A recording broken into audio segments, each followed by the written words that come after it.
আজ আমি কর্কট রাশির নতুন বছরের রাশিফল নিয়ে আলোচনা করতে চলেছি।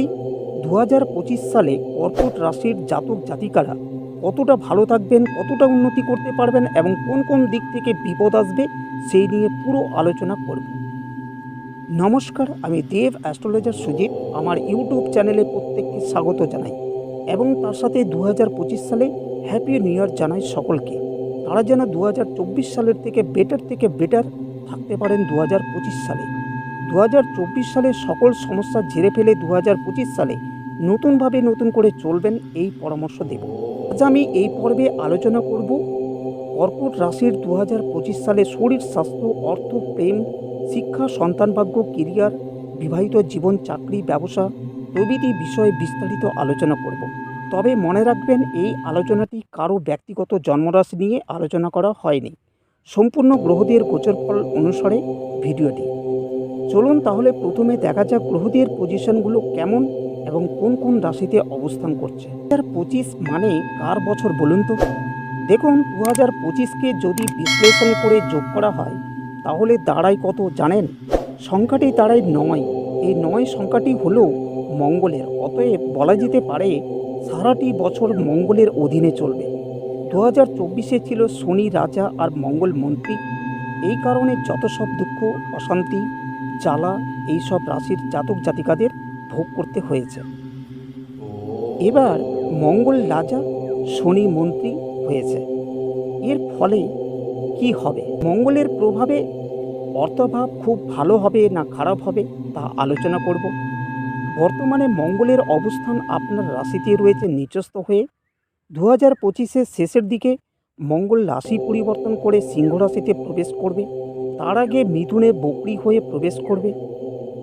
এই যে মঙ্গলের বারে পরিবর্তন, এর ফলে আপনাদের জীবনে ভালো হবে না খারাপ হবে তা বিস্তারিত আলোচনা করব। বর্তমানে কেতু তৃতীয় স্থানে অর্থাৎ কন্যা রাশিতে অবস্থান করছে।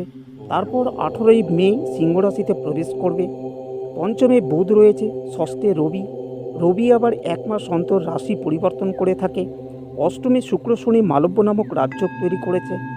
এই যে যোগের ফলে আপনাদের ভালো হবে না খারাপ হবে তা বলবো। শনি 29শে মার্চ অষ্টম ছেড়ে নবমে প্রবেশ করবে। রাহু আবার 18ই মে নবম স্থান ত্যাগ করে অষ্টম ঘরে প্রবেশ করবে। রাহু অষ্টম ঘরে প্রবেশের ফলে কতটা ভয়ঙ্কর ফল পাবেন না সেটা আলোচনা করব। আবার বৃহস্পতি অবস্থান করছে একাদশ ঘরে বকরি হয়ে, তার প্রভাব কি হবে সেটাও আলোচনা করব। তবে মাথায় রাখবেন, বর্তমানে আপনাদের কিন্তু শনি ঢাইয়া চলছে এবং তারও উপরন্তু বর্তমানে একটা শনি মঙ্গল বীজ যোগের প্রচণ্ড খারাপ প্রভাব আপনাদের উপর ফেলছে। ঠিক বলছি তো? তবে মুক্তি কবে থেকে পাবেন তা আলোচনা করব। সবার প্রথমে আলোচনা করব নতুন বছর অর্থাৎ 2025-এ কর্কট রাশির শরীর স্বাস্থ্য কেমন যাবে। দেখুন, প্রথম ভাব থেকে শরীর স্বাস্থ্যকে বিচার করা হয়, ষষ্ঠ ভাব থেকে রোগকে নির্ণয় করা হয়, আর দ্বাদশ ভাব থেকে রোগ মুক্তিকে দেখায়। বর্তমানে প্রথম ভাবে অর্থাৎ আপনার রাশি বা লগ্নে মঙ্গল নিচস্থ হয়েছে। এর ফলে শরীর স্বাস্থ্য, মন, খেলাধুলা, চোট আঘাত এইসবের উপর ভীষণভাবে সজাগ সচেতন থাকা আপনাদের উচিত। এছাড়া ফেব্রুয়ারি, এপ্রিল, আগস্ট এই 3 মাসে শরীর স্বাস্থ্য আবার খারাপ হতে পারে। তার সাথে চোট আঘাত, অ্যাক্সিডেন্ট এর সমস্যা আসতে পারে, সেই দিকে সাবধানে থাকবেন। এবারের আলোচ্য বিষয় হলো অর্থ রোজগার কেমন হবে 2025-এ। অর্থস্থান দেখে থাকি দ্বিতীয় স্থান থেকে, আর দ্বিতীয় স্থানের অধিপতি হলো রবি। সে বর্তমানে ষষ্ঠ স্থানে বসে রয়েছে। তারপর নতুন বছরের শুরুর দিকে রবি সপ্তম স্থানে প্রবেশ করবে। এর ফলে আপনারা নতুন বছরে 3টে গুরুত্বপূর্ণ দিক থেকে অর্থ আগমনের রাস্তা দেখতে পাবেন। প্রথমত হলো সরকারি দিক থেকে, দ্বিতীয়ত লাভ আসবে ইনভেস্টের মাধ্যমে, তৃতীয় লাভ পাবেন পরিবারের দিক থেকে। এছাড়া মার্চ টু অক্টোবর এই সময়ের মধ্যে অর্থভাগ্য দুর্দান্ত থাকবে। তবে দীর্ঘদিনের কোনো ঋণ নিয়ে থাকলে সেটাও পরিশোধ করতে পারবেন, এটাও যোগ থাকছে। এবারের আলোচ্য বিষয় হলো 2025-এ পরিবার ভাগ্য বা পারিবারিক পরিস্থিতি কেমন যাবে। পরিবার যদি দেখতে হয় তাহলে চতুর্থ ঘর থেকে বিচার করতে হয়, আর চতুর্থ ঘরের অধিপতি বর্তমানে অবস্থান করছে অষ্টম ঘরে শনির সাথে। এর ফলে নতুন বছরে আপনাদের পরিবার নতুন যানবাহন কিনতে পারেন, বাড়িতে যে কোনো কাজ করাতে পারেন, যেমন বাড়ি তৈরি করা, রং করা, দরজা জানলা তৈরি করা ইত্যাদি কোনো কিছু করাতে পারেন। এছাড়া এই বছরে আপনাদের পরিবারে বিবাহ অনুষ্ঠান হতে পারে, পরিবারে নতুন সদস্য আসতে পারে, কিন্তু এই বছরে পরিবার সদস্য সংখ্যা বাড়বে এইটুকু বলাই যেতে পারে। যারা নিঃসন্তান দম্পতি রয়েছেন তাদের সন্তান হওয়ার যোগ থাকছে 2025-এ। আর যাদের সন্তানের বয়স 18 বছরের ঊর্ধ্বে তাদের কেরিয়ারের আমূল পরিবর্তন দেখা দেবে, সে যেই ফিল্ডে কর্ম করুক না কেন। তবে 18 বছরের নিচে সন্তান যদি থাকে তাহলে স্কুলের একটা পরিবর্তন আসতে পারে। যদিও বিগত বছরের সন্তান নিয়ে অনেক জ্বালা যন্ত্রণা আপনাদের ভোগ করতে হয়েছিল, 2025-এ সেই ভোগান্তি অনেকটাই মুক্তি পাবে। এবারের আলোচ্য বিষয় হলো কর্কট রাশির দাম্পত্য জীবন কেমন যাবে। দাম্পত্য বা বৈবাহিক জীবন দেখতে গেলে সপ্তম ভাব থেকে দেখতে হয়। আর সপ্তম স্থানের অধিপতি অষ্টম স্থানে শুক্রের সাথে অবস্থান করছে। এর ফলে যারা বিবাহ করেননি তাদের বিবাহের কথাবার্তা পাকা হবে। বিশেষ করে ফেব্রুয়ারি টু ডিসেম্বর এই সময়ের মধ্যে বিবাহের যোগ রয়েছে। যাদের বিবাহ হয়ে গেছে তাদের দুই পরিবারের বিবাহ অনুষ্ঠান এই সময়ের মধ্যে হতে পারে। সেটা স্বামী ও স্ত্রী এই দুই পরিবারের শুভ অনুষ্ঠান হওয়ার বিশেষ যোগ বিদ্যমান থাকছে। শ্বশুরবাড়ির দিক থেকে সমস্যা আসতে পারে, পারিবারিক সমস্যা আসতে পারে, সেই দিকে আপনারা সজাগ থাকবেন। স্বামী স্ত্রীর মধ্যে অত্যধিক মেলবন্ধন থাকবে। কোনো ধর্মীয় স্থানে দুজনে মিলে ঘুরতে যেতে পারেন, সেটা জলপথের মাধ্যম হতে পারে। এবারের আলোচ্য বিষয় হলো নতুন বছরে কর্মভাগ্য কেমন যাবে।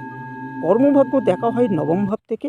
আর নবম ভাবের অধিপতি বর্তমানে একাদশ ঘরে বক্রী হয়ে রয়েছে। 15ই মে বৃষ রাশি ত্যাগ করে মিথুনে প্রবেশ করবে।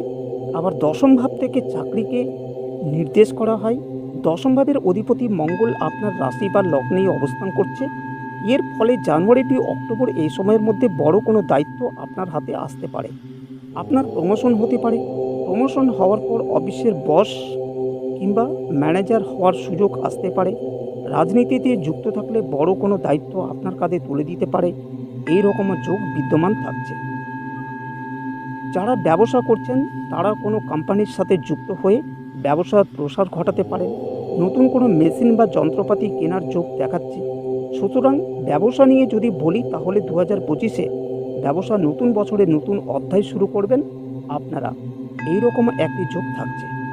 আপনাদের জন্য আরও একটি গুরুত্বপূর্ণ কথা আপনার সাথে এই পর্বেই আলোচনা করব, যা 2025-এ এক মাসের মধ্যে সফলতা পাবেনই পাবেন। তার আগে আপনাদের রিকোয়েস্ট করব, আমার চ্যানেলটিকে সাবস্ক্রাইব করুন এবং বেল আইকনটি প্রেস করুন। সঙ্গে ভিডিওটিতে একটি লাইক অবশ্যই করবেন। আর এই ভিডিওটি সকলের কাছে শেয়ার করবেন বেশি বেশি করে। চলুন তাহলে কথাটি হলো, আগামী বৃহস্পতিবার অর্থাৎ 12ই ডিসেম্বর দুপুর 12:12 এই সময়ে এই কাজটি করবেন। প্রথমে একটি সাদা কাগজের পৃষ্ঠা নেবেন, তার মাঝখানে লিখবেন 12 এরপর 2025-এ যে কাজটি সফল করতে চান সেই গুরুত্বপূর্ণ 3টি কথা লিখবেন 12.12 এর নিচে নিচে। এবারে এই কাগজটিকে নিজের মুখের সামনে 12টি ফোল্ড করবেন বা ভাঁজ করতে থাকুন। তারপর মুড়ানো কাগজটিকে লাল সুতো দিয়ে ভালো করে ল্যাপটাবেন। ওই দিনই হনুমান মন্দিরে গিয়ে ওই কাগজটি হনুমানের চরণের কাছে রেখে মনে মনে বলে আসুন যে এই কাজটি আমার সফল হয়ে গেছে বা পেয়ে গেছি। তারপর আর পেছনের দিকে না তাকিয়ে বাড়িতে চলে আসুন, দেখবেন এক মাসে ওই মনোবাঞ্ছা পূরণ হয়ে গেছে। আজ আলোচনাটি এখানেই সমাপ্ত করলাম। ভালো থাকুন, ধন্যবাদ।